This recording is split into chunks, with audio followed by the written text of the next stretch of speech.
Hey, Alex. Hey, Alex. Yeah, you blend. Yeah. You blend. Yeah, you blend. No. I do not blend. Hi guys, welcome to Cinema Bias. I'm very excited for this show tonight. I am one of your hosts. I am VideoDrew, joined as always by my lovely co-host, Alex Mack. Hello. I cannot wait to dive into this. It's going to be a fun one. Yes, it has. So if you're just joining us for the first time, or even if you've been here before, I don't know what producer Sean's doing with his hand. It's always so confusing to me. Guys, this is a show called Cinema Bias where we sort of push each other to figure out why we've avoided certain films, like trying to fill in each other's gaps, and occasionally have guests on to fill in their gaps or have them fill in our gaps. That sounded dirty. But gaps of knowledge, gaps of cinema history. There's a lot of movies that, surprisingly, one or the both haven't seen, and we like to sort of push each other's boundaries and make each other, like, sort of explore why certain movies appeal to us and why other ones just have no, like, we just bypass them for some reason. Big movies like the one we're going to talk about tonight, which is one of my favorite movies literally of all time. We're talking about 1992's Jonathan Lynne's My Cousin Vinny. So we're just gonna dive right into it. I guess let's just start right into it. Alex, what's your bias? Why have you never seen My Cousin Vinny before? Who's managed this to go this far in their life after My Cousin Vinny? This is definitely an interesting one. Okay, so I was born in 1990, and so when this came out, I was a wee babe. So I definitely wouldn't have been able to see it until much later in life, obviously. However, I feel like that's not enough an excuse. I feel like I should have still seen it, considering my upbringing. Considering I grew up on American Psycho, and there's no reason why I shouldn't have, honestly. So it's 100% my fault. No excuse.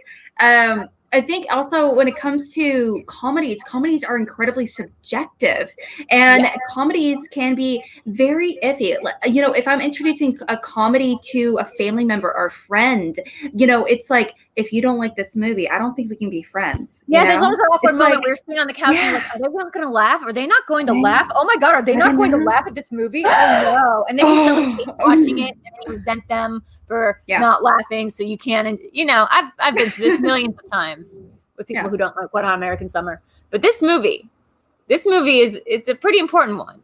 Like, I get what you're saying about comedies being subjective, and I've missed a ton of comedies. I've missed some of the greatest comedies of all time.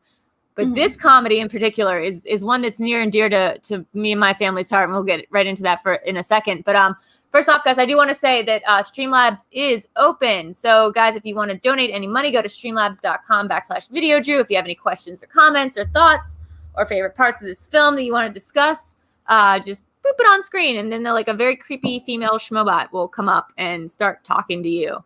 But I guess before we get into what I love about this movie, and there's so much to love about this movie. It's maybe the perfect screenwriter's class on how to write a script is this movie. But let's get into a fun segment called Explain It to Me in a Minute. Yeah, so we're gonna give you 60 seconds. Tell me the plot. Tell me the plot. Yeah, I'm just there I'm just you go.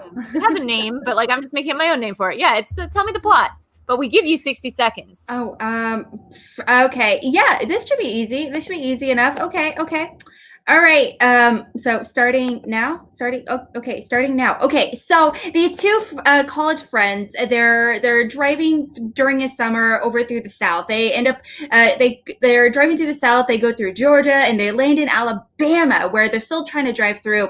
And they make a stop to get some food and stuff at a grocery store kind of situation. And one guy ends up shoplifting on accident some tuna. Okay. Anyway, they leave the said grocery store, and somehow, some way, they, a guy gets shot, that worked over at the clerk or whatever. And, so the locals are like, these two shenanigans, clearly it's them. So they ended up kind of tricking them into confessing. And little do they know, they end up going into prison for a murder, which they did not do. They end up calling his cousin Vinny, because he's like, oh my gosh, I need a lawyer. It's his first it's his first murder for the trial, and so it's going through a lot of trial and error, no pun intended, in order to get them off the hook. Time. Alex, I'm starting to realize what the issue is. You get real caught up on the setup. You get real caught up in setting up what the thing is. I was really thinking the over under in the comments whether we would get to Vinny. No, I did. I totally did. Because this movie, because I look like Judge Judy tonight, and because I, you know, I've got so much to say about this, and I will be talking a lot about this movie. I'm gonna let you continue your effort, even past honestly, this. His lawyer. He's never practiced with a murder trial before. It's his first one, so it's a lot of trial and error, no pun intended, you know, when it comes to, you know, doing this, you know, first one. And, you know, well, let me interrupt for a second. He's never tried anything before. He's not even a lawyer yet, is what we figure out. I thought he said he might have like done like speeding tickets or something. Was he in law school? His own speeding ticket, and it was before he was a lawyer. This is how he got into law. Was he argued his way out of his own? That's right. That's right. That's right. No, I remember him saying that with the So no, this is his first. He's not even graduated from law school. He had taken the bar, I believe. But he had taken the bar, but he failed it 6 times. Yes, something 6 like times that. as 6 times. 6 times the charm. Yes. But yeah, so he's, you know, his fiance played by the, oh my gosh, the absolutely gorgeous Marisa Tomei. Can we just talk about how beautiful she is? Oh my God, Marisa Tomei in this movie. Oh my God, little baby Dia. I'm not going to get into it. We'll do it later. But she's amazing. She won an Oscar for this, I believe. She did. Best Supporting Actress. Oh, with her Brooklyn accent, it was everything. Imagine my brother's a mechanic, my father's a mechanic, my father's a mechanic. Yeah. All my brothers-in-law, they are also mechanics. Yeah. I've worked in a car shop like my entire life. Okay. Yeah. You can say I know cars. I would say it's up there with Mighty Aphrodite, with the best, like, you know, accent. Like it's like her and what's her name from Mighty Aphrodite? Oh my God, I'm blanking on her name. Mina Sorvino. But she was so my icon for so long, like Marisa Tomei in this movie. Such a style icon and like so beautiful. She is. Throughout the entire time, I even brought it up with Lucas, you know, right after. I'm like, she is just like, it's almost distracting, like how beautiful she is. Paired with Joe Pesci, sure, who's like 50 years old, 50, 55 or something in this movie, which is like so distracting. We looked this up last night. He's mid-40s. Okay. So, he looks so like pulled. Yeah, so he looks aged. I get it. Yeah, I get it. But it was just like distracting to me. It just like highlighted how beautiful she was. But it's also funny how they try to make her comically unattractive because they like purposefully put in like this like white stripe in her hair. And strong disagree that they're trying to make I think she is amazing. They try to make her look almost like a comic book villain. You know, she looks almost like there's an outfit where she looks like she's Cruella de Vil from the 90s. That's I loved it. It's supposed to highlight the fish out of waterness of like how they don't blend. Because they're like New York, and that's how you dress when you're in New York. And her Flora bodysuit situation in the forest. You wear this leather, like you walk around like you're Jenny from the Block in New York, but like in Alabama or like is it Alabama? Yeah, I feel like it's Alabama, which has a death penalty.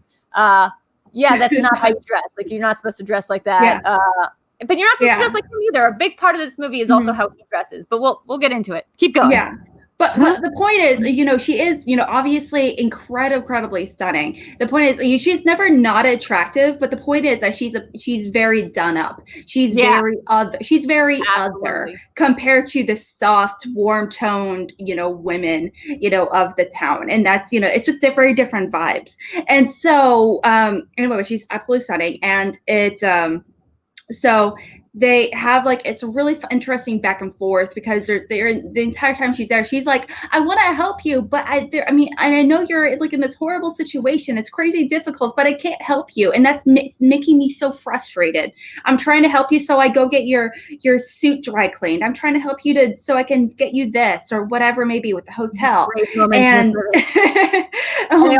it just doesn't pay off. Oh yeah. Or she's like walking around in her little nightie, and I'm like, oh man, you're so stunning. She's so good. So she's like the scene stealer in every single scene. And I felt bad because I was like, Joe Pesci in any other movie. He steals every single scene. But the moment she's in for a flicker of a second in this movie, she's like the only time that she's not stealing scenes when she's in the audience and he's like when he's in court, because she's not allowed to talk until the end scene in which it's not unreminiscent of My Own Wedding, where like as long as I'm not talking, I'm not stealing the scene. But then you get me on the pulpit and I've got a lot to say.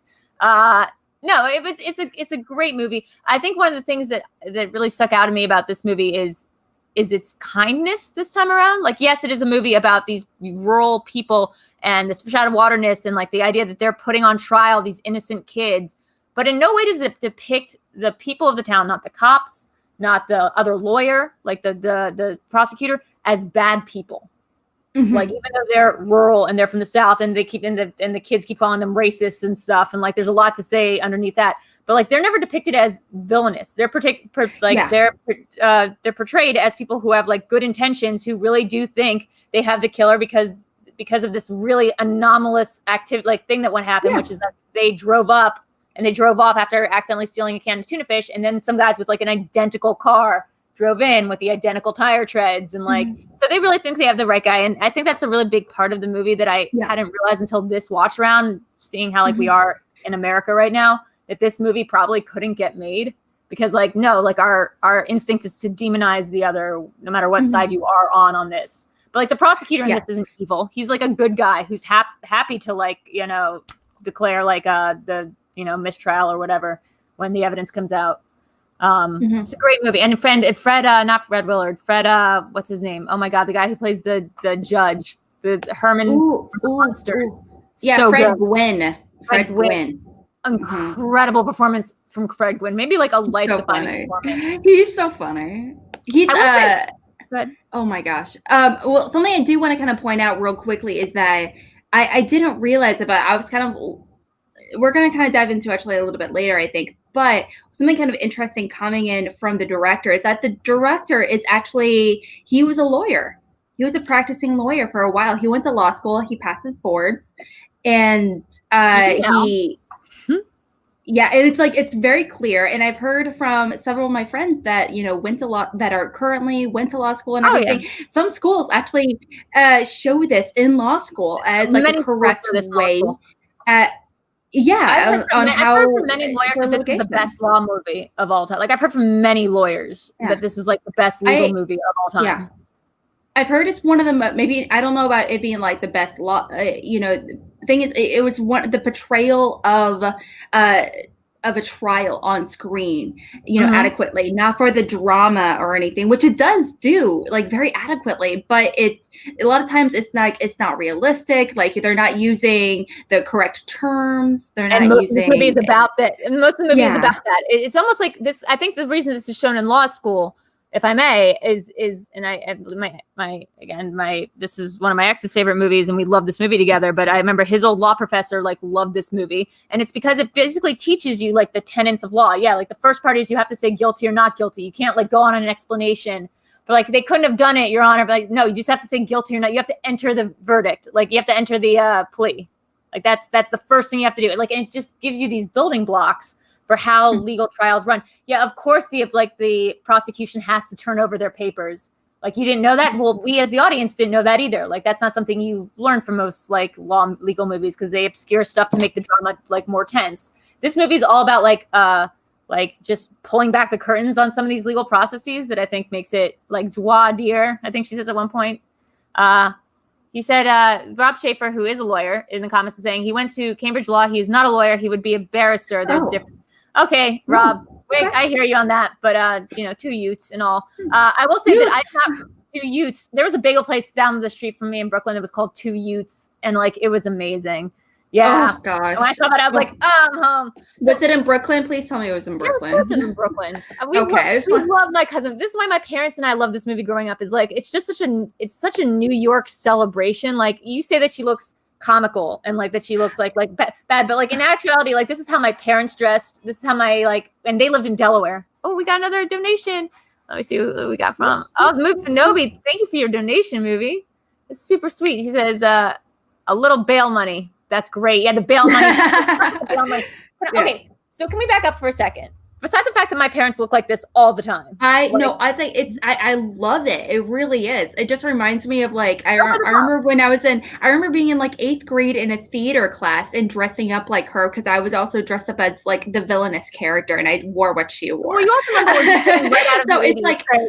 So yeah, it's very leaving the 80s. In the 80s, it was all about power suits in the city. And like, so like, yeah, they both look ridiculous. Obviously, costumes are a big part of this. What he's wearing at the end when he's like, you know, when he got stuck in the mud, like, you know, he's wearing this big orange, like a purple suit. He looks like a villain in something. I mean, I want to go back to 2 points you were saying. One, Jonathan Lynne, it is on me. I did not know Jonathan Lynne also directed Clue, which is another favorite movie of mine from growing up. And like, that makes it like perfect, right? Because Clue is also a very talkative, cerebral movie that's a lot about the dialogue. And that's what matters to me in movies, is like, this could basically be a play that you're watching. Like there's not a lot of action. There's not a lot of chasing. It's just dialogue. It's just people interacting with each other. It's almost like a Mammoth film that's really funny and with less cursing. Joe Pesci had just come from doing, so this was 1992. So he had just come from doing Goodfellas. Like he was not really known. Like I'm trying to think, Home Alone was 90. Was Home Alone also 92? I think that was 91, 92. Yeah. 1990. So yeah. So when Goodfellas, Home Alone, weirdly, and then My Cousin Vinny. But we weren't really used to seeing him as a lead. Like this, I think, was his first movie where he was the lead character. And not only that, but like supposed to be the heroic, like, you know, anti-hero lead that's like got Marisa Tomei, and you're like, he's just a hustler. And I really appreciated that about the movie, that it's really just about being able to be clever and be talkative. And he doesn't know all the right terms. And yeah, he like, you know, is constantly trying to finagle his way out of the fact that he did not ever try like a murder. Like he's never defended a murderer before. He's never defended anyone before. He's not really a lawyer, but he's got this innate sense of bullshit, which leads to some of the best scenes of the movie. Yeah. He mentions it that there's a conversation he has in his hotel room with Marisa Tomei's character. I feel awful because I can't remember the character names right now. It is Bill. Okay, so it is Mona Lisa and Vinny. Okay. I'm gonna be doing this for the rest of the night, guys. So heads up, okay? You can talk like us. Like okay. So guys, yeah, I'm gonna talk like this for like the rest of the night. It's just the way it's gonna be. Okay, you feel me? Yes. Okay. So Nene. So gosh, it's so bonkers. But it's a question. Okay. So there's a throwaway scene with Mona Lisa and Vinny where they're talking about how where Mona Lisa is asking him, hey, you've never really defended anyone before in court, you know, what makes you think he's like, and they're talking about like fighting. Well, look at us fighting, you know, as you know, it's like we're already fighting and we're like fighting over like this piece of paper or a faucet dripping or whatever. And he ends up saying, you know, people in my family are like fight on a different level. Yeah. Like it's not just a casual like, you know, bicker and whatever. No, it's like legit fighting. And so he's like, and that's why. Yeah, I think I'm not good at that. I'm not. I wish I was. I wish I was like really great when it comes to arguing. I am awful at when it comes to arguing. I'm really, and it's like laughable. But I love arguing, and I think this movie is the differentiation. They're not mean people. They're not trying to fight people. It's just the way that they are. It's almost like they're confrontational in a way that they don't know that they're being confrontational, because to them, you know, they're Italian, but you know, in my family it was Jews, and we have the same thing where it's like everything's like a why. Everything's like, well, are you sure? Instead of saying yes and, it's like no but, and everything's an argument. But that's not our way of saying like, no, we don't like you, or no, you're wrong, or no, we disagree with you. It's just our way of keeping the conversation moving. And it's like just a lot of people talking over each other, and a lot of people being like, but like honestly, but like Chevy never made Chevy didn't make a 327.55. 327 didn't come out till 62, like that kind of thing. Only the Corvette did. Let me tell you, okay. Yeah, I mean, so, the whole thing that they talk about that I think is really like stunning, and the way this movie is set up is so brilliant, because you can watch it so many times, and even this time I'm getting so much more out of it. Like from the beginning, they set up the first thing she says is like talking about the tires on the car, and he's like talking about the mud in the tires, and of course the mud in the tires comes back like several points in this film, but also like her using the Polaroid camera for everything, like snipping like the photographs of everything. The nice like pink, the idea of like the pink one. The grits, like everything that they go through, every trial and tribulation that they go through in this town, like serves a purpose later on in the film that like comes full circle. And like that is such good, tight screenwriting. Like everything that happens. This movie, because of that, everything you're saying, everything is like so wrapped up nice and tight.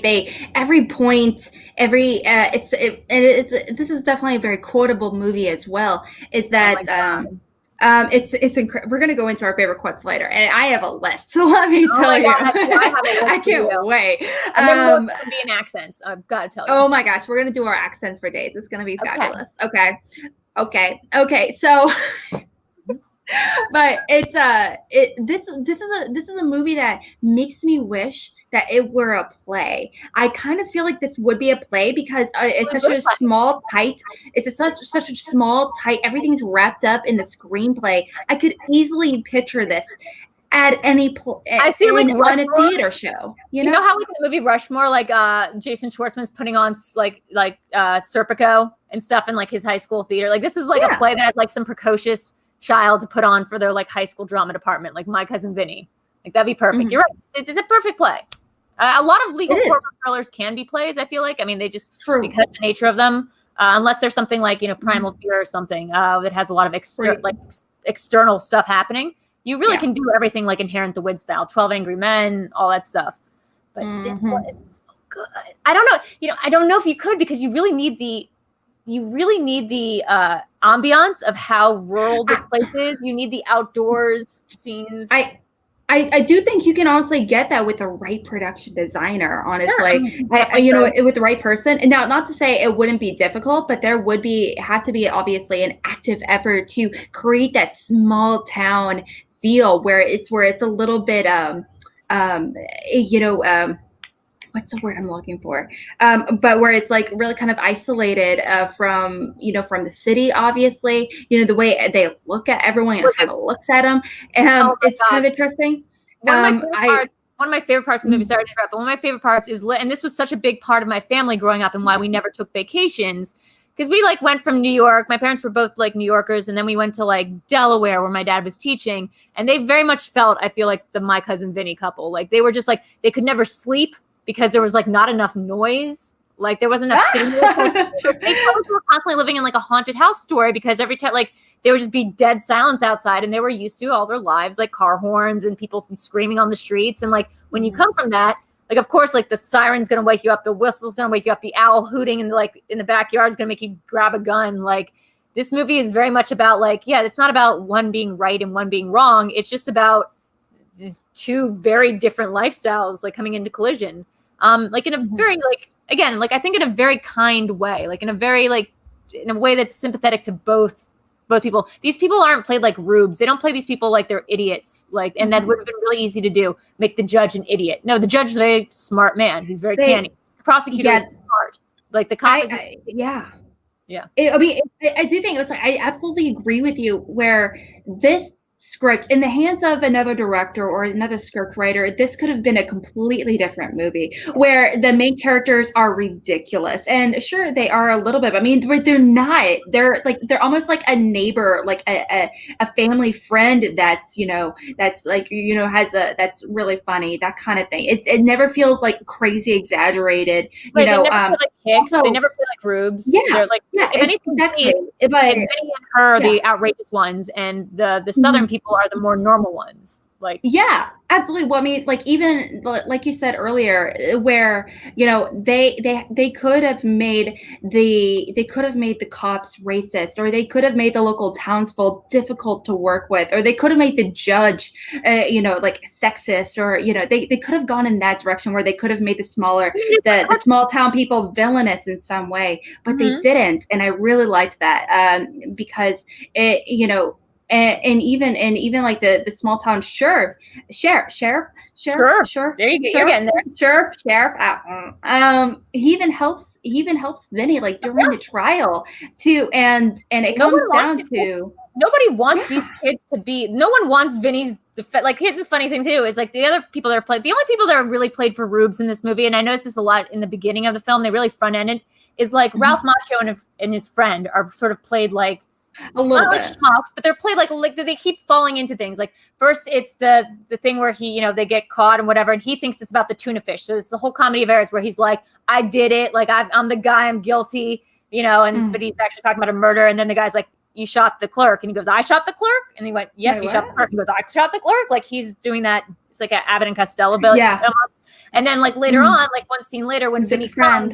They think his friend thinks he's come on to the prison. He doesn't know who Vinny is. He thinks Vinny's their new cellmate and is there to assault him and molest him. And like that sort of that is played for like they're sort of the rubes in that situation. And it's very comedy of errors. But like no, like the people in the town are never confused. He points out some things that are logically wrong with their testimonies, but they're not inherently false or like giving bad testimonies. Nobody's giving a false testimony. People are just mistaken about what they've seen. And Vinny's on cross-examination manages to like totally dismantle everyone's arguments for what they thought they saw, which is totally plausible. What they thought they saw was a totally plausible situation. So it's really great like that. I guess so let's get into it. What were some of your favorite characters or favorite lines? Well, obviously we talked about how amazing Mona Lisa is. I mean, she literally steals the scene. One of my favorite smaller characters was the man that he worked at the diner where he served them grits and everything, where he's like, well, what is this? And he's like, grits. Oh my God. You had grits before? It's just like, I was like watching that scene and I was like, when I watched it for the first time, I didn't laugh. I was like, literally the entire time I was like that. However, when I think about the scene, I like bust a gut. It's kind of weird. I feel that way about a lot of the scenes in this movie. To be honest, me and my family have never tried grits because of this movie. Like we've seen this movie and we've never been offered grits as far as I know. But I've like in my past when I have seen grits, I've never decided to like take anybody up on that offer because they do not make grits look very good in this film. Grits come off poorly. That's very true. Speaking of, I guess we can get into one of my favorite quotes of this film. I think it's one of everyone's favorite quotes. It's not the Marisa Tomei quote. It's the grit scene. And it is incredible. I'm just going to do a little rendition of it, which is, so this guy's saying, basically one of the guys they have on testimony is saying that he saw the guys enter, shoot the clerk, and they shot the clerk, and then he saw them peeling out. And like it took 5 minutes, and he knows that because he was making breakfast. And what he had for breakfast, he had grits. And Vinny like nails down, and I'm not going to get back and forth. But he goes, I'm sorry, I was all the way over here. I couldn't hear you. Did you say you're a fast cook? That's it? Are we to believe that boiling water soak into a grit faster in your kitchen than on any other place on the face of the earth? Well, perhaps the laws of physics cease to exist on your stove with these magic grits. I mean, did you buy them from the same guy who sold Jack his beanstalk beans? Like, it's just... The voiceovers is so fucking good because we've learned that it takes 20 minutes to make grits. That's something they've told us throughout the movie. It takes 20 minutes to make grits. The guy saying it takes 5 minutes, he's like, gotcha. And again, like it's just this perfect moment of like, that's not something he knew from law school. That's something he knows from being Vinny and being really good at like figuring out logical holes in other people's arguments, which is what I'm very good at. So that's why this movie speaks to me. Which is what I'm not good at. That's why I tell other people to figure out holes in each other's argument. Okay. One of my favorite quotes is from Miss Mona Lisa. It was between a conversation when both Vinny and Mona Lisa when they get to the town, where he's like, famous for your mud? How's your Chinese food? You just keep asking about the Chinese food. You got to let everybody know you're a tourist. Yeah, well, what are you, a fucking world traveler? Yeah. Yeah, no, but he goes, what are you wearing? Whatever. And she goes, oh, yeah, you blend. You blend. That's what it's like that gif. It's just going, oh, yeah, you blend. I blend. What about the part where, like, they're talking about, like, she's giving him, like, the ultimatum, and she's like, well, I've got she like stomps on the ground and he's like, my biological clock is, and he's like, he's like, so let's see what else rests on this murder case. He's like, all I've got in the life is like these two young boys' lives, my career, like our marriage, and he stomps on the ground 3 times. Is there anything else we can add on to it? Anything else? And he just sits there like petulantly for a second. And he just looks up and it's such like a little kid moment. And you're just like, damn, Bessie is a comedic genius.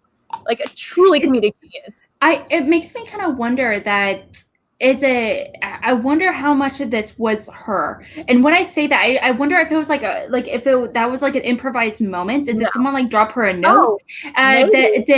Was it just like a back and forth between her? Was she told to stomp? Was she told to or like was she told to say biological talk? But she was like, F it. No, I'm gonna stomp. You know what? You might be right. I think a lot.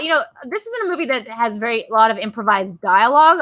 It feels like it would. Yeah. The dialogue cannot be improvised because it's such a tight script, and there's no room for meandering like a Judd Apatow movie. This is like Mammoth. Like you can't deviate from the script. However, like you're right that they have a lot of connection and they have a lot of funny interaction between each other. And I wouldn't be surprised if the like leg thing, just sort of like when she's giving this speech about the deer hunting. He's like, I'm gonna go deer hunting with the prosecutor, and she's like, oh, deer hunting. So imagine you're a tiny deer and you're going into the forest, the little lake, and you're gonna go take a sip of water, and then blam, a hunter shoots your head out. So you don't care what color pants he's wearing? Do you care what kind of pants you're wearing? Oh my gosh! And she like does a whole blap on her forehead. Yeah, it's so good. It's so good. So I'm trying to like see if like there's an improvised moment there, because that's a great question. That's something I don't know, but it does look like people have asked this question before at the very least. Yeah. Well, the thing is, it's just like such a nice like. There's moments in this movie where it's very funny because of the script, and obviously it is. But that moment, I feel like even if she said anything else, I feel like it's like it's her that makes it funny. It's not the script that makes it funny, if that makes sense. It's just like the way she could have been talking about the weather, and I would have found it hilarious, Now, here's something that maybe will interest you. The writer was this guy, Dale Wallner, and he actually said at the 25th anniversary of the release of this movie that he wanted to cut Tomei's character, or the studio wanted to cut Tomei's character out of the movie completely and wanted to give every single one of the big moments to Joe Pesci, who at the time was going to be played by Jack Nicholson. They didn't want to make her the focus. They wanted to like have her just like a weird girlfriend, but not have her be the main character, or like be a big enough character, especially not the one who, by the way, is the linchpin of the whole film. Like ended up, being the whole linchpin of the film. I mean, she wins the case for them essentially. So that's like a very weird little note that like, why would you not want her in it? Jesus Christ. But I don't think at the time, honestly, Marisa Tomei was like a really big actress. I mean, she's 27 in this movie, but I do know, I mean, in the early 90s, she was an actress that was making a whole bunch of movies. She was doing some side characters in some movies here and there, but she wasn't, she did mostly TV. She did, prior to My Cousin Vinny, she did a handful of TV shows. She did Oscar Zanzali. I had never heard of these movies. The Flamingo Kid. Playing for keeps. But not a big thing. I mean, she wasn't a big thing.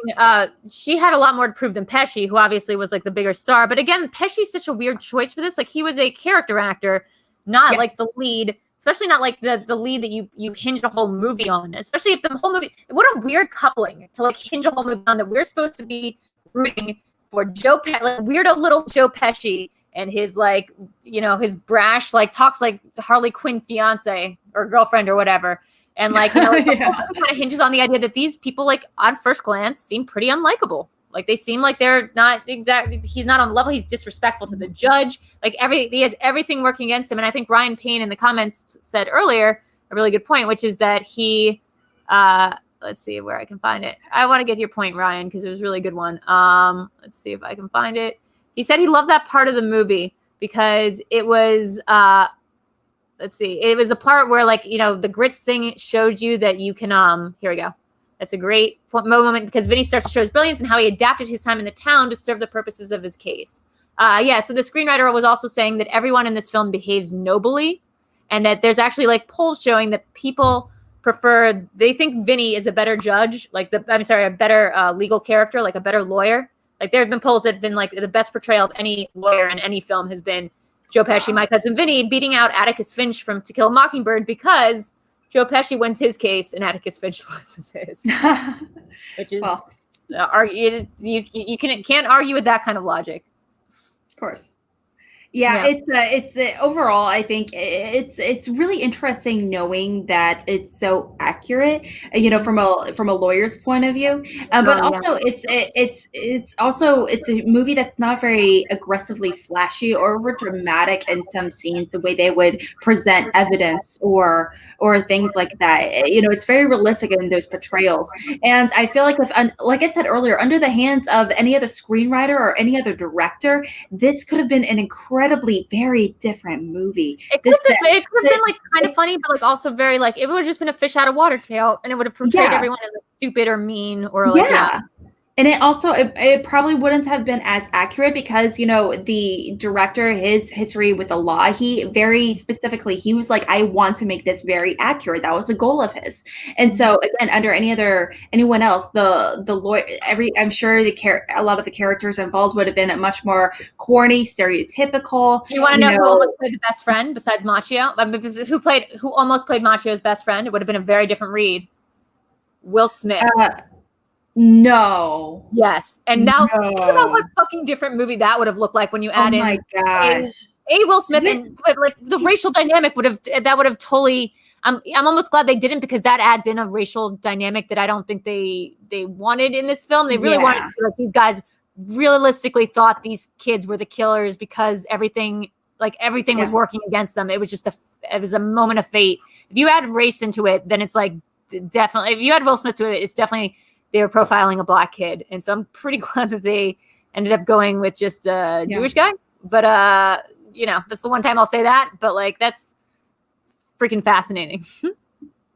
Yeah, it's. I mean, I do think that would have been a very different take on this movie, very different movie. I'm sure in another universe that is what they have. Similarly, so how Will Smith in another universe, he was Neo in the Matrix. It's kind of weird to think of those kind of movies and how that would definitely change the dynamic of the characters, the relationships of the characters in the movies, but also how the defense would.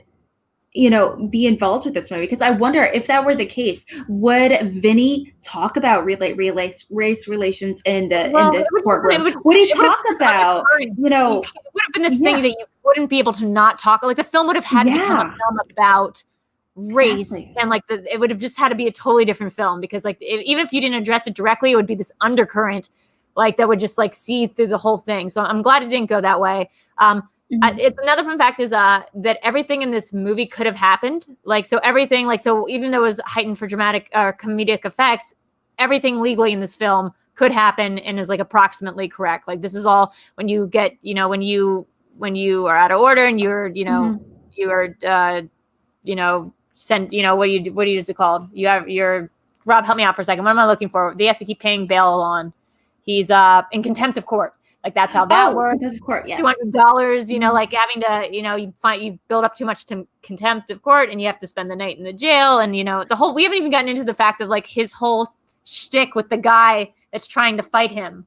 And like that's like the first signal we have that Vinny is smarter than like the average bear, is like, he's not willing to fight the guy until the guy shows him like the $200. And the guy keeps trying like to trick him by like, not having the money and saying he has the money, or having a bunch of $1 bills rolled up around to 20.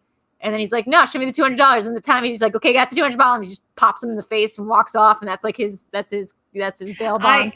I love that little like that little behind the scenes, like off center story that kind of dive into a little bit as well. I think it also just shows, his ability, Vinny's ability to read people. Realistically. And he's like, we can talk about, there's tons of movies that really talk about book smart versus street smarts. I feel like that's the case. And this is definitely an excellent example of that. But rarely do we see it in movies where it's, where it does show that. But sometimes it's almost done where it's not realistic, where it's almost like overly exaggerated, where it's like no one would be in this situation. Yeah, I mean, this is to a little bit, but I feel like I know people that have been in this situation. Not like the whole the whole murder thing in court, but I mean like being in situations where it's like you're trying to, where you see people trying to trick you into like giving you something, or by trying to do something, vice versa, and you're like, wait, I mean, I see what you're doing. Truly, the only people trying to pull anything over on anybody is the only people in this movie that are trying to do something duplicitous in this movie is Vinny trying to convince the judge that he's a big shot lawyer from New York and they have to keep calling. I was watching this with Lon last night and we were trying to imagine like if this movie was made today, like how you would deal with that Fred Gwynn element of like him being like, well, wait, I just called and like I'm waiting for a call back and you have until the guy calls me back to tell me whether or not you're a lawyer to like plead your case. And we're like, would that happen with the internet era? Like that would be kind of impossible. Like you would just be like, nope, you're not a lawyer. Like he says that he represented the guy they got before they got the Sam. Yeah, he represented the guy they got before. Like that's amazing. The guy before they got Son of Sam, they had to release him from prison, so they had to fight Son of Sam. And then they let him off. But he's got this great story about like I do think these things in this movie are clearly heightened. It's a comedy. It's a very like it's broad in terms of the comedy. It's very much like it's broad. It's broad. It's broad. It's a broad comedy. These are characters of people. This is not actually how people talk in New York, even though Harley Quinn talks like that. What are you talking about? I thought this is very New York. I thought this was like on point, 100%. So I mean, like, but everything. What's great? Yeah, 2 youts. Yana, what youts? So I mean, but everything in this movie, in terms of the legal stuff, was so on point that they even lifted stuff that were straight from courtrooms, like the voir dire scene, scene where they're interviewing jury applicants, and they're like, the prosecution asks, like, what do you think should happen? Like, do you think the death penalty should be allowed? And she goes, this older woman's on the box, and she goes, I think they should be left up to the families to decide. And he describes it as murder, and she just goes, fry him. That's like actually from court case. Not recent. I also want to emphasize that she is an very older, white, wealthy lady. But they do show that there are Black people on the jury. Like again, this very much so. Yeah. They very much like sidestep this whole issue, which I'm like imagining was like back then, especially now, and like they're always relevant. There was one moment where they kind of mention it a little bit, where the lawyer, not Vinny, the other lawyer, I forgot his name, the prosecutor. Yeah, the prosecutor, where he's like, when our ancestors came here as pilgrims from England, he said something like that, and there's like this moment where it kind of lingers on an African American woman, and they're like, for a split second, where it was really funny. I mean, yeah, it's clear from its absence that like this was a movie that like, especially like knowing the Will Smith thing, like was like, how do we portray the South and the fact that like this movie needs to hinge on the idea that there's the death penalty, so we need to set it in the South. It needs to be fish out of water, so these New Yorkers have to be coming to the South. But how do we portray the South so they're both like, justice, they want justice served and they want the death penalty, but where they're not huge racists. And like they really had to thread the needle on that one, and I think they did a really good job by what they did. But yes, they do have that one moment where the guy says, "Come over on the Mayflower," or "Come over from England," and one Black guy's like, "No," because the thing is that the legal system. I'm just not going to go on a rant here. I'm not saying anything too inflammatory to say. The legal system has always been very, very biased against people of color, and especially. There's cases of that in the South a lot more often than there are in the North. That's just, both in the North and the South. But there was just that legal case that the guy got off because he finally got a podcast made about him, something Flowers, Curtis Flowers, I believe his name was. And he was tried 12 times by the same prosecutor, even though it's illegal to try someone more than once for the same crime. And the guy kept getting mistrial after mistrial. So they kept trying him again and again. Even if like afterwards the court overturned it, said he was not guilty, they would just go back and try him again. And it was the same prosecutor. And it was so corrupt and so bad and like such a heinous misgiving of the legal system that this movie, I think, is taught a lot in legal class and in a lot of law schools because it is such an exemplary version of the law. This is a version of the law where everyone acts nobly. Yes, I do think this is I would love to think that every prosecutors and sheriffs and cops and everyone they're here for the greater good. They're not going to include their personal biases or personal situations in these kind of court cases. And again, in another movie, in another version of the movie, that is the case, but not in this one. And like every other version of this movie, the prosecutor's at least out for his own reputation, or they're bloodthirsty.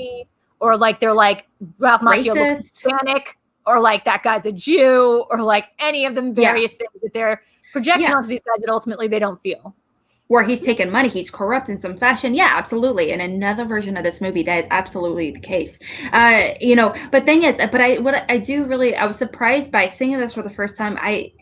For the life of me, I did not expect the sheriff to be like, "Oh, I'll look this up for you." I did not expect that.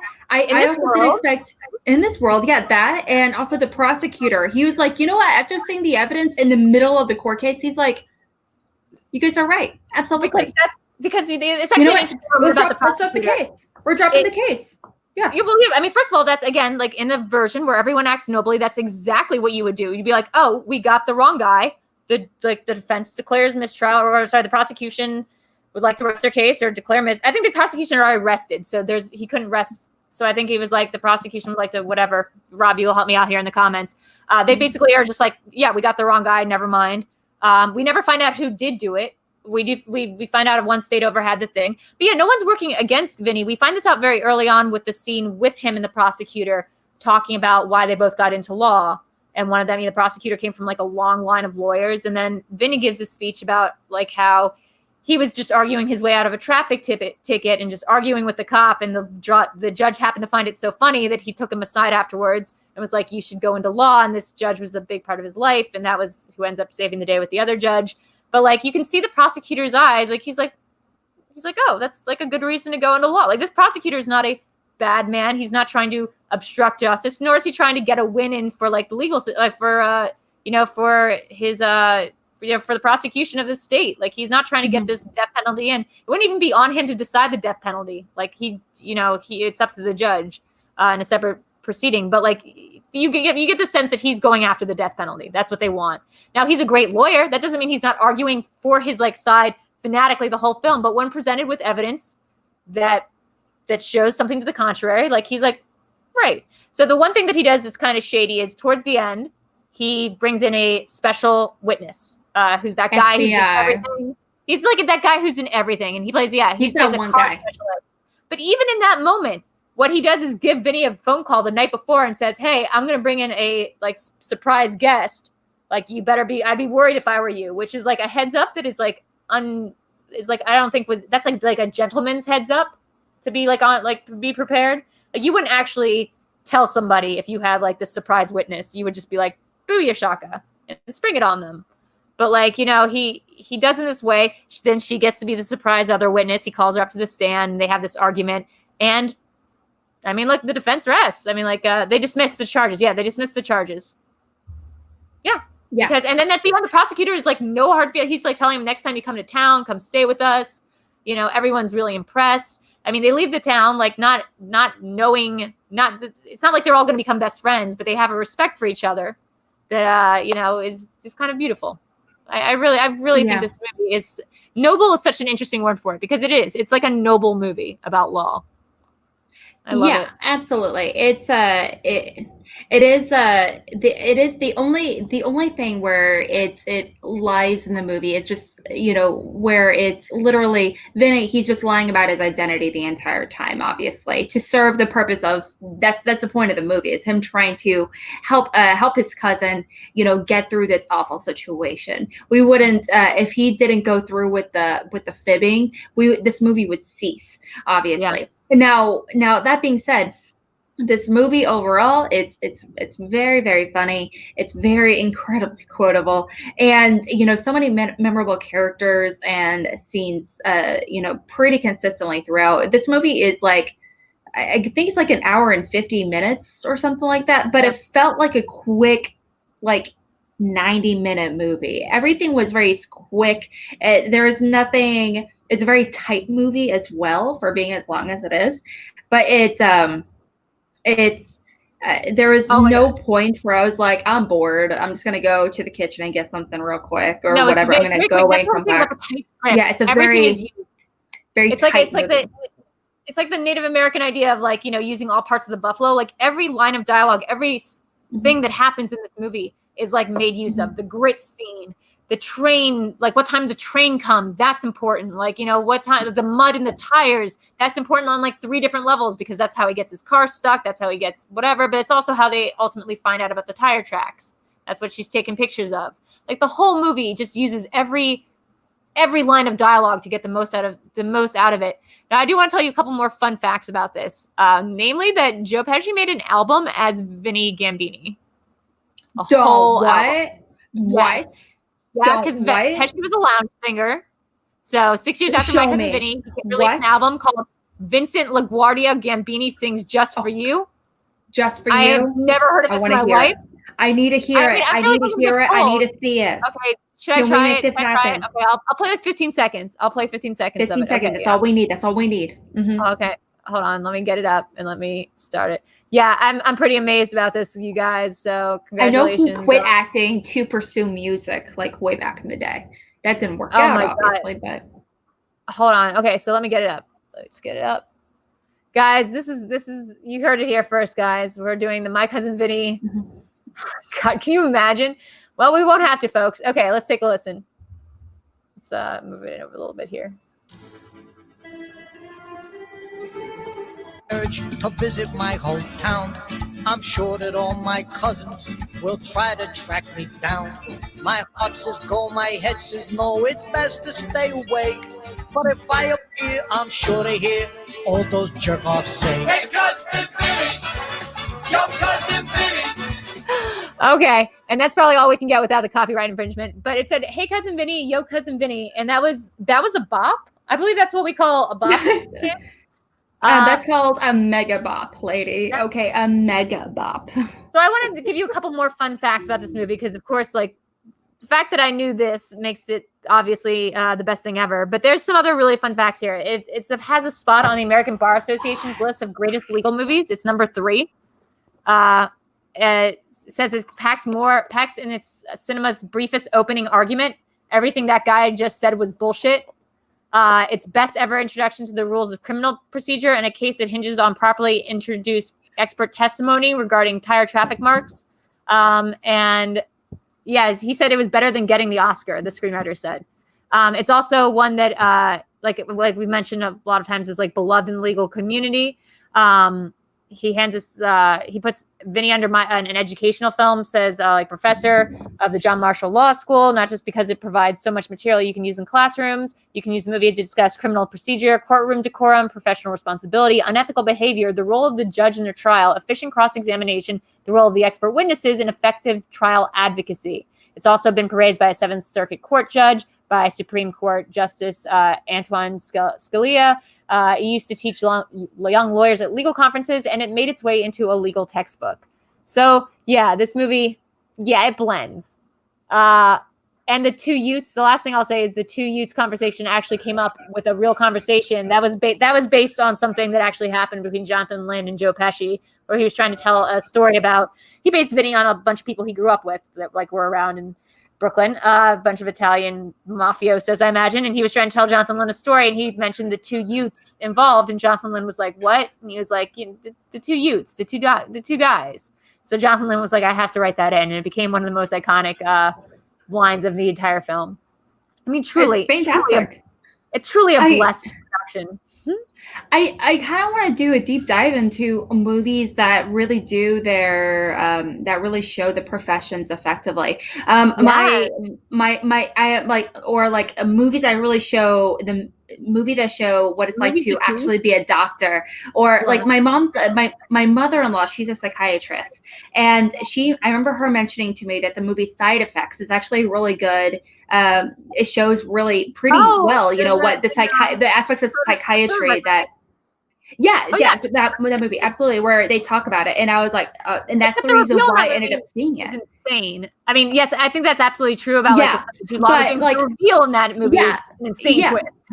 But the way when it comes to troubleshooting and understanding when it comes to I mean, just like some of the behind the scenes, you know, sit downs with other psychiatrists when it comes to working with the pharmaceutical companies, things like that. You know, that's stuff that, you know, 100% happens. I think Soderbergh is particularly good at that, because that's also the thing about Contagion. Like, did a very good job at portraying different aspects of the culture that would be under that would be utilized in the case of and how like actual CDC people would handle the situation versus the politicians versus the military.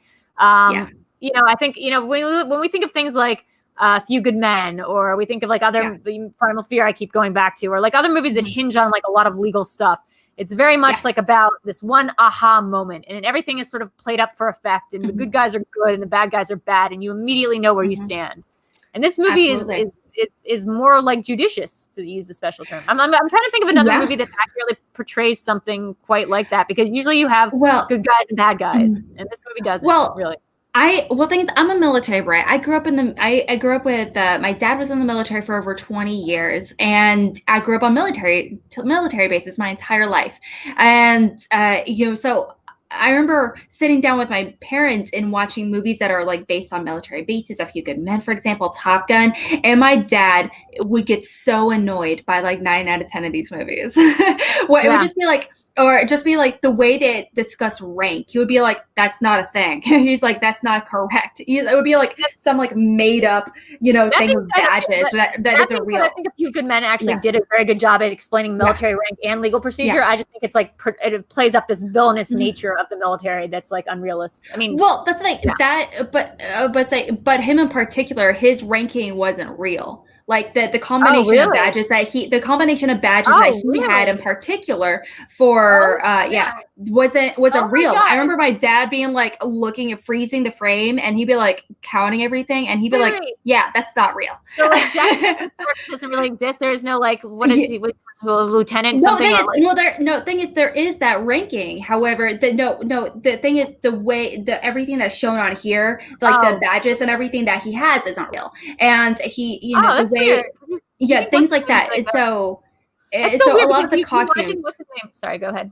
Sorry. Well, the costume, it's like costume for me. It's kind of, it's really kind of funky when it comes to, because I grew up with these people like wearing these uniforms every single day, and so when I see these on screen, I'm like, that's not allowed. You know, like it's like if you're going to like a bar off base, you're not allowed to wear your uniform. You're not.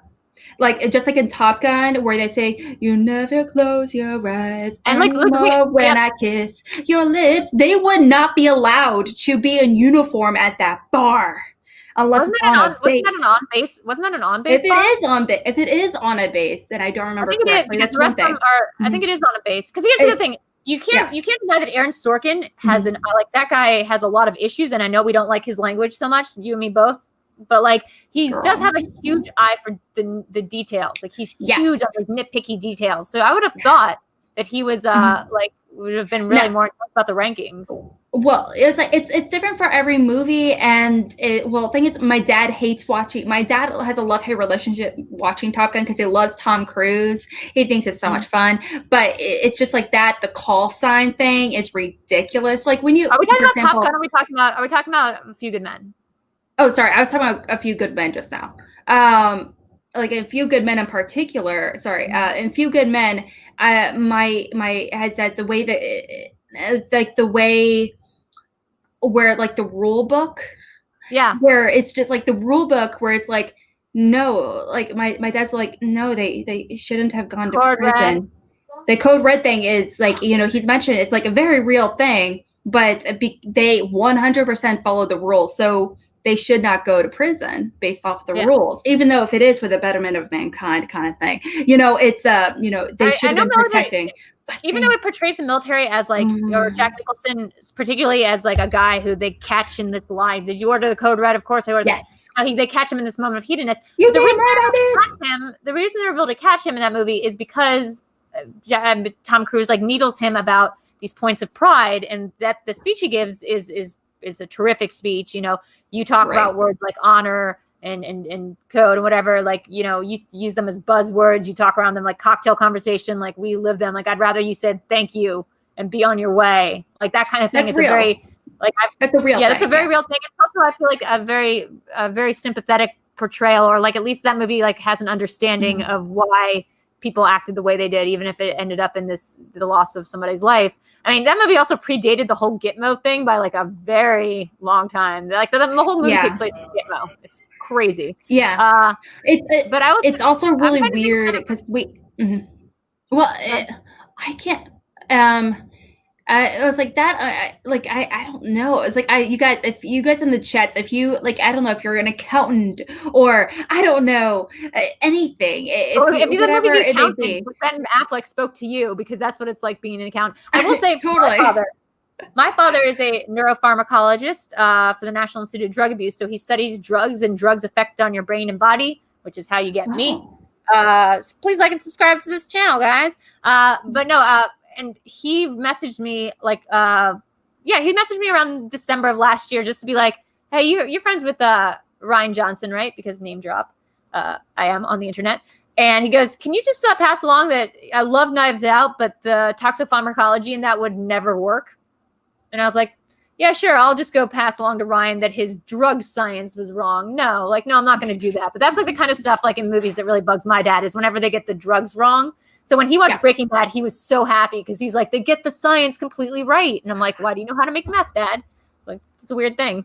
Better Call Saul. Meth is really easy to make in theory. Let's be honest. Yeah, but it's very often blows up in your face. I will say Better Call Saul. I think it's also high risk, high reward. But I believe Better Call Saul also like is very good about accurately depicting legal scenarios. Like I know the characters are ridiculous, but I'm pretty sure that they use law.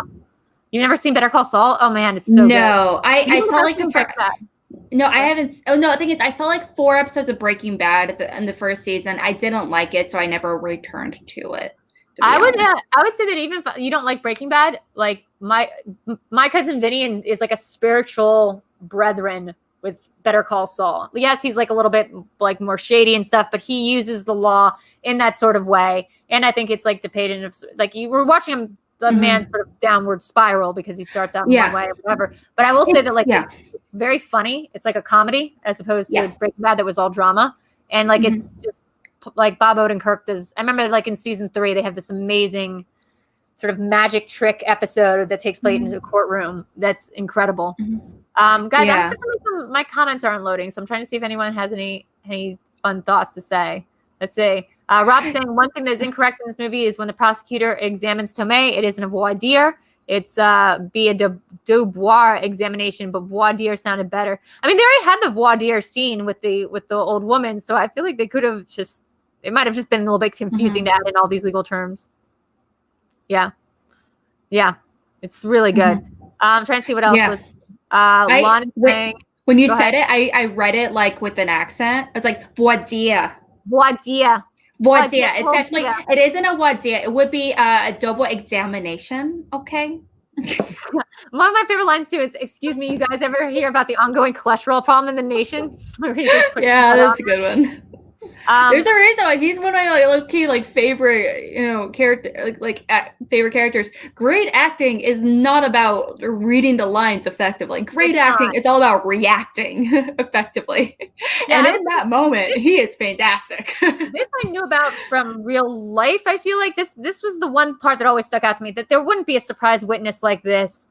There would be no reason why this witness would be a surprise, like why the expert witness would be a surprise witness. Like that would be somebody that they have on the list, and they could have actually shortened up this movie a lot if they just brought out that expert testimony after the defense. Again, the prosecution had already rested when I believe they brought out this new witness, so that wouldn't work that way. But you could also have shortened this entire trial by just bringing him on the stand first, having him say that, and Marisa Tomei being like, "That's impossible." And that would have been the end of the movie. It would have been a really short film. Yeah. It's I think a lot of the extras in this movie, and a lot of the very smaller side characters, the guy with the money, like I said, with the guy at the diner, I felt so bad for that guy. Apparently he had a hard time getting work after this movie because he was, yeah, so he was so perfect in this movie. People thought legitimately that he was actually a stutterer and that he couldn't actually speak very efficiently. Well, I feel like that's on Hollywood, guys. Just get him in the room for an audition, and you can see that he doesn't. No, for somebody looking at his name, being like, "Wait, is that the stutterer from My Cousin Vinny? Is he the stutterer?" Wait, Dubois, Prudence, Daubert. Okay, I see it. Surprise witnesses, each more surprising than the last. The judge won't know what hit him. Great idea. Let's see. And I want to say thank you, Sean, for the donation as well. This is like a pretty popular episode, I think, because this movie is so beloved, and I hope that we are getting to why. So I guess we're gonna ask it now. We've kind of already talked about the context, but does it hold up? Does My Cousin Vinny hold up? I mean, you're the first time. This is the first time you've watched it. What do you think? I definitely think I think honestly, to me, it does hold up 100%. There are, we can talk about how noble the characters are and everything, how that's not realistic, and in today's world it wouldn't work well and everything. But I think honestly, this movie could be made today. We need more movies like this today. Yeah, I feel like it's a really realistic portrayal. I feel like I also, we do have, in real life, obviously, we have a lot of corrupt, people in law and, that are cops and things like that. But I would love to show there are some people that are, work in that field that are genuinely good people that are there because they do want to serve a greater purpose for good things for the community. So I think that's a great point, Alex, is that I would love to see a movie like this made today where it hinges more on the fact that we have these presumptions about how this small town wants to kill these kids. But in actuality, the small town doesn't want to kill these kids. The small town wants justice for the killers of whoever killed the clerk. And it's not about these kids versus some other kids. It's not about profiling. It's just about maybe we, if this movie was made today, maybe you do have it as black, and we just assume that the town is evil, and we just assume, and the reveal in the movie is just sort of no, they're happy enough to have the kid be innocent. They like Vinny. They like the kids as much as they and it's not personal, and it's not premeditated, and it's not based on profiling anything except the car itself. That would be a great film to have today. I just think it would stand even more as the movie at the time could play as a comedy. I don't know if you could even make it today as a comedy if you add in this whole Southern cop thing. I think it's also, I do think it would work. I also think that it would be funny if they kind of take on, maybe instead of being from Brooklyn, which was a very much a late 80s or 90s thing, characters, fish out of water, especially people from Brooklyn, going to a small town. I feel like that's very much the time. But absolutely. But I mean, you could, I do think it would still take place in the South probably, but I would love it if they can probably talk about, maybe they could focus on, they could have maybe an immigrant or something like that. That would be kind of interesting as well. I mean, can I be honest? An immigrant family. What kind of story are we talking about here? It would have to be a fantasy. We're talking about something that would strain credibility so much. This immigrant and a black guy get arrested for the murder in a small Southern town, and for some reason, everyone's good and noble, and the whole trial plays exactly as it should, and the prosecution is more than happy to throw the whole court thing out as soon as this movie is a fantasy movie. It's not real.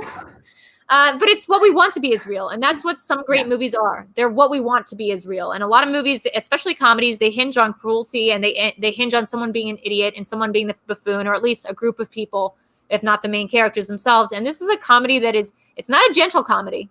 It's not like a Duplass brother HBO series. It's got sharp edges to it. I mean, life and death is on the line, but it's a comedy in which ultimately the good of people triumph, and good triumphs, and everyone respects each other at the end. And for that, I think that it's not that it holds up so much as that I find it realistic, but that it's what we aspire to be. This is what we should be. We should watch this movie and be oh, things could work like that. Things could hypothetically work like that. That would be amazing. There's no reason why it shouldn't, other than people are really horrible assholes. Crazy. So I want to say, I think that's the context for it. I think that kind of comes to the end of it. I think we have something a little special for this episode? Okay, guys, we're trying out a new segment in our show. Thankfully to Mr. Rob Schaefer.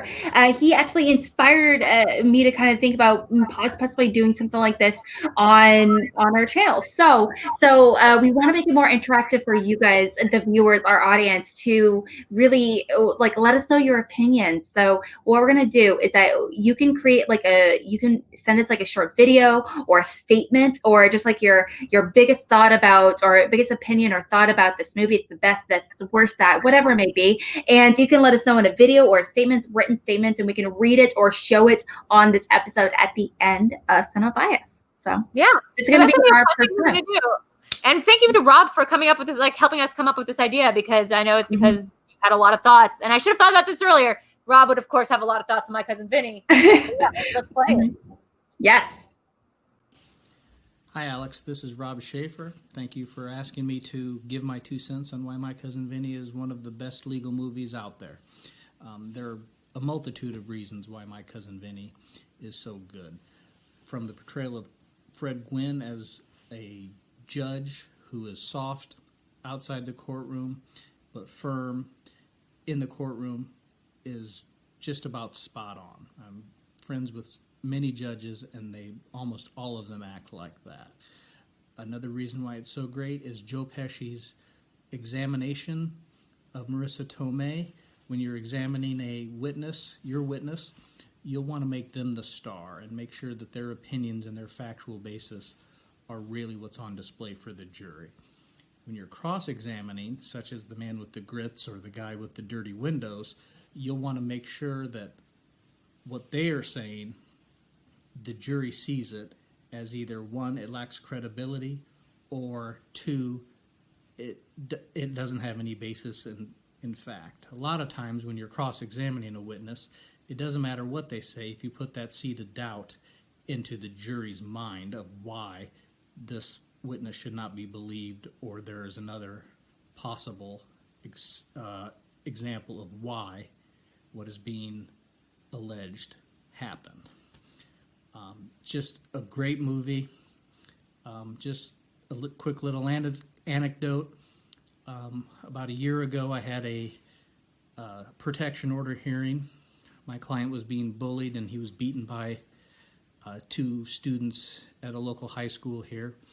And when we went for we filed a protection order against these 2 kids. And when I was cross-examining the mother of one of these kids, I asked her, if her and her son had palled around. She said yes. And then I proceeded to say, now, when these 2 youths were palling around, did you ever see them act inappropriately? And it was a female judge, and she rolled her eyes at me. I could see her biting her lip, and she just gave me a glare of death. After the hearing, she called me back into her chambers, and she told me that she really, really had to suppress laughter. It was a genuine laughter, and she warned me. She's like, do not ever do that again. So I won't, in front of that judge. Have a good night. Oh, wow. Okay, hold on. I have to turn my volume down because I had to turn it way up to hear Rob. That was an amazing story. Gosh, that makes me really want to make sure that we have expert tests, we have expert witnesses on for every Cinema Bias. What a great, first of all, what a great breakdown of why this movie is amazing. You hit all the points. Of course you did, because you're an actual lawyer. But yeah, that's exactly how you want to cross-examine. This is it's almost like a textbook model example. And that story is so funny because anyone who's portrayed in movies and TV wants to be portrayed. They want their profession to be portrayed as something to aspire to. And I can see why a lot of lawyers and judges and stuff love this movie, because it makes the legal profession seem like a just and noble career path. I think something he does definitely makes a great point is that people that are in this profession, I mean, we're kind of formed by our media, as people that are obsessed with movies. I'm still trying to work on my obsession of movies, obviously. you know, we're kind of programmed to look at these characters and people in these professions and things like that in a certain way. So kind of how like we're you know, so we're actively, we need to remember, we need to try not to, you know, stereotype, you know, some of these, you know, people obviously in real life, you know, just the way we would, we need to make sure not to stereotype these characters in movies. So we got to keep that, in mind. So thanks for bringing it to our attention. Love it. Thank you so much for that, Rob. So speaking of, we're going to give you a week out now, guys. So if you want to record something for us, we're setting up an email. So wait for that, that you can submit videos to. We're going to be talking about the movie that's coming up next week on Cinema Bias. That hilariously, I was like, which one of us hasn't seen this? And Alex was like, you haven't. And I'm like, oh, that's right. I have not. We are going to watch, it is To Catch a Thief. It's by Hitchcock. To Catch a Thief. Yes. It's by, if you're, that's crazy. That's by Hitchcock. I didn't know that. It's not Vertigo? Are you sure? Have you? I can't believe you haven't heard seen of it. movie. I just don't. I didn't think of it as Hitchcock. Is it? Okay. This is honestly my personal. This is my second favorite, you know, Hitchcock movie personally. But there's a lot to dive into this movie. I mean, we're gonna talk about the costuming alone. It's everything. What? Is this one of the Jimmy Stewart ones, or is this who's in this? No, this is not Jimmy Stewart. I can't remember his name. Is it my Northwest guy? Is it Clark? Not Clark Gable, whatever that guy's name was. Maybe it is. I feel awful. I can't remember his name. I don't know. Yeah, probably. It looks like Clark Gable. Yes. But it's a story of a thief, you know, set in the south of France, and you know he's on the verge of being caught by the police, the local police, by Interpol. Ends up running into and the police think Cary Grant. Oh yes, there you go. And he has obviously he is a very notable thief. I can't remember what his nickname is, but he's a very notable thief, internationally speaking, but especially there in France. Thank you, Lon. Thank you. We calm got down, it. audience. We calm get down. it. Calm down. Okay? Calm You down. need to calm down. All this Cary Grant business. You need to chill. Okay. Make a little video about it. Send it to Cinema Bias. You can talk about whatever you want to catch a thief. Yeah. Send it to us, and you know what to do from there. Okay. Okay. Wait. Yeah. This is why I thought I knew this movie, is because you said to Catch a Thief, and I immediately thought Catch Me If You Can. But that's not only because the title sounds similar. Isn't that also like his whole thing is like to catch a thief? Isn't that why he goes to South France at the end of Thief? Well, I mean, I'm sure it's, you know, a reference too, but Catch Me If You Can by Steven Spielberg, it's actually based on a true story of Frank Abagnale. Yes, but his mother. Well, his mother is French, and his mother was actually from the village, the small French village from where the ending of it takes place, like the big finale of it takes place. So that's. I thought I found something out, but I didn't find something out. I thought I just made a connection, but I didn't. I got my random facts. Okay. But I know a lot of Hitchcock. I know a lot of Hitchcock really well, actually. But there's a couple of Hitchcock that I've seen, like Rope. I've seen Vertigo. I haven't seen North by Northwest, but I know enough to like pass a couple trivia questions on it. This one, I feel like I don't know anything about it. This one totally under the radar for me. Yeah, it's going to be a really fun one. Again, it's one of my favorites. It's a very beautiful film. The costumes are really fantastic. I mean, Grace Kelly. I mean, lovely. Oh, it's Grace Kelly. And I'm sorry? I'm saying, it's Grace Kelly. Oh, that's cool. Yeah, it is Grace Kelly. Yes. Yeah, she did, this. But I mean, obviously, we can have an entire conversation talking about Hitchcock's weird relationship with blondes. You know, I got to say, that's a whole conversation in itself. Wait, Alex, real quick, did you know the answer to the question about the town from the Birds? Did you know that one? No, I've never seen the Birds. I have not seen the Birds either. That's another one that I have not seen. Oh, we have to get on the list, guys. We have to put that on the list, the Birds. So that moves us to our next part of this thing, which is that, guys, there's a cinema thing with us, guys, by the way. But if you like the show, if you like what we're doing, we actually have a list going on.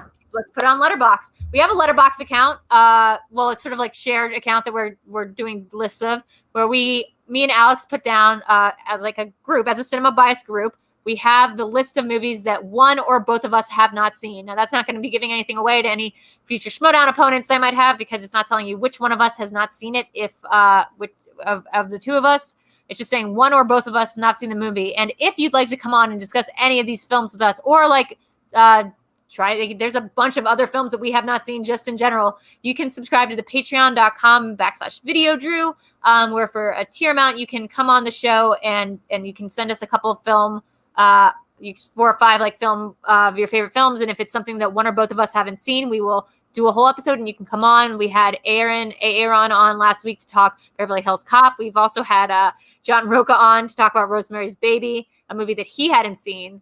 And I'd like to do that again. I know we tried to do that with Lady Justice, Marisol, but we got a little bit mixed up on that. Yeah, a little miscommunication. That was my fault. About who should have watched The Karate Kid, but yeah, that was that was my bad. I think going forward, I would like to take have people come in and show us movies, but I also really like the idea of forcing people to watch movies that they haven't seen, because there's The Gray and there's Warrior, but then there's also Rosemary's Baby.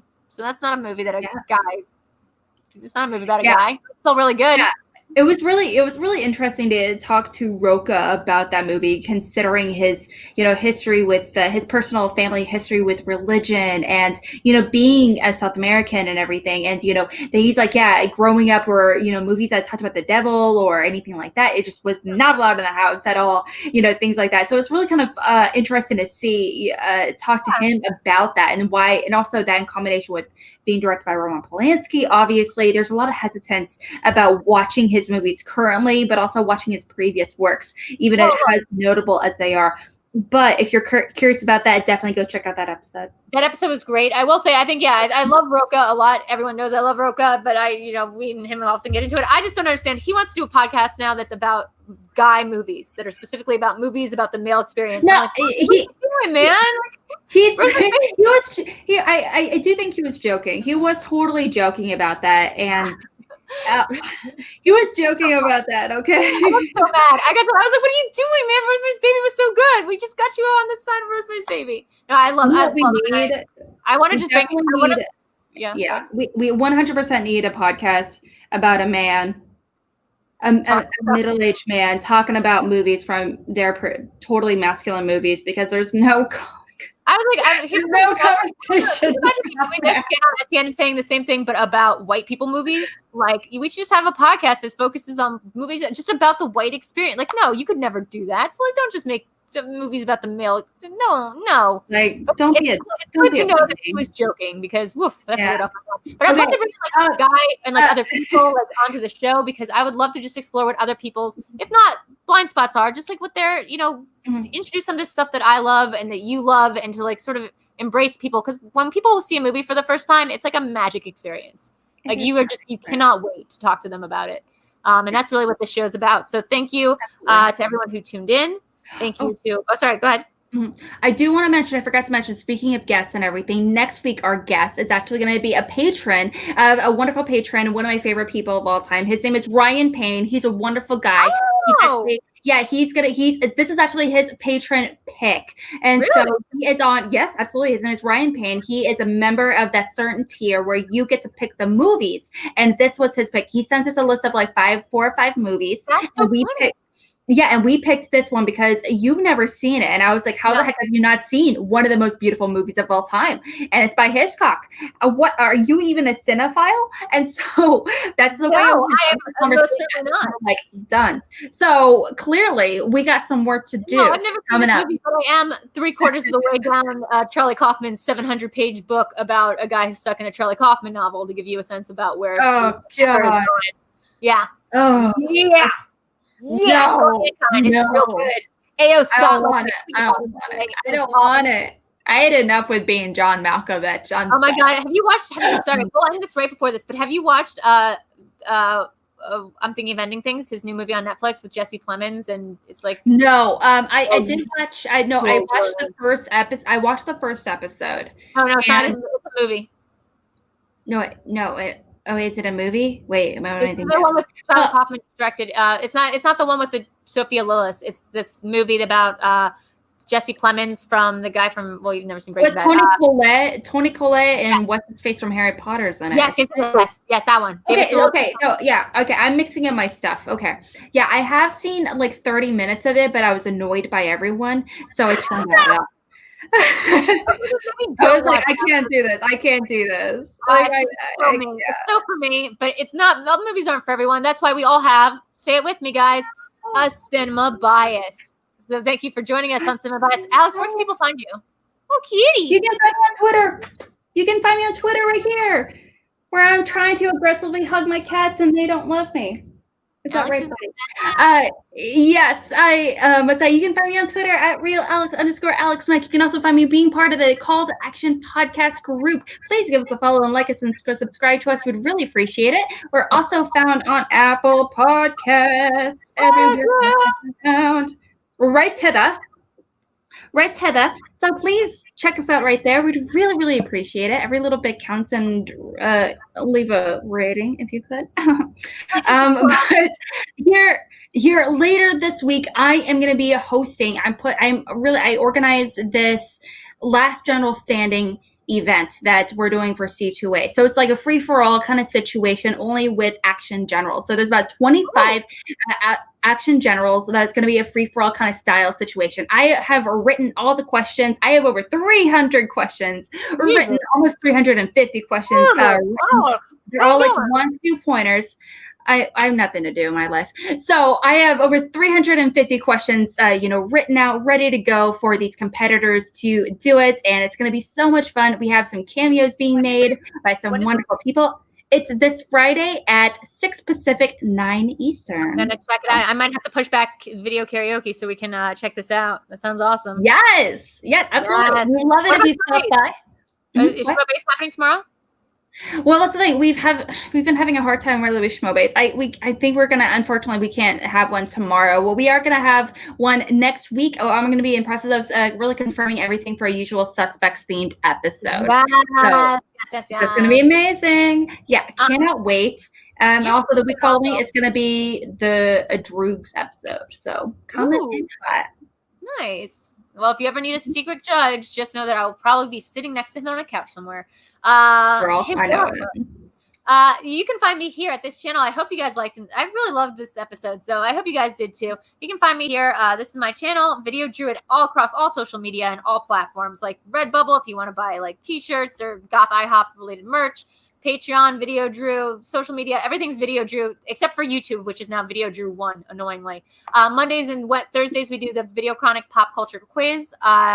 So that's at 9 p.m. PT. That's me and NerdChronic, the editor of the movie Trivia Schmoedown, asking 20 deep delve questions about one specific movie. I believe we're doing Mortal Kombat as a Patreon-sponsored quiz this Thursday. Can I do it? So let's talk after the show. I believe we're doing that. I think the answer is yes, but I have to confirm with Eric and like the person whose quiz it is. We also have Tuesday's Cinema Bias, so you can do that. Wednesday is going to be, it's usually my free day. So that's either doing Patreon study sessions or we're doing a happy hour. We do movie watch alongs. I have my PlayStation, so now I can play video games. It's the whole thing. Fridays is video of karaoke. That's at Twitch at 8 or 9 p.m., depending on what's going on else that day. That's really, really fun. And then on Sundays, it's Live in the Dark with VideoDrew back here on YouTube. That's my In Kayfabe show. We just had a great non-Schmoedown guest of Kale Anonymous, who came on, and we talked about all sorts of things, but mostly about how weird it is to like eat corn dogs as a human adult man outside of a fair, which is, sorry, Eric, if you're watching, that's a weird thing to do, but we can all agree on it now. So yeah, guys, I think that's it for us. Like I said, check us out on LetterBoxd though, because that's really where the meat and potatoes are for if you want to find us.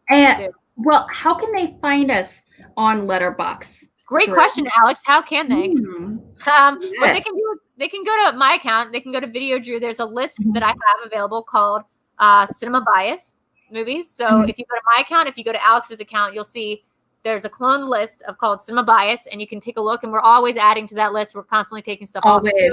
Yeah. So like it's really fun. It's a really good list, and I think it will make a lot of people angry enough that they will pay me $20 to come on here and make me watch it. You know, boop. No big deal. Thank you for joining us tonight again, and thank you, Alex, for giving this a shot and for liking this movie, because it's a really great one. It's really near and dear to my heart.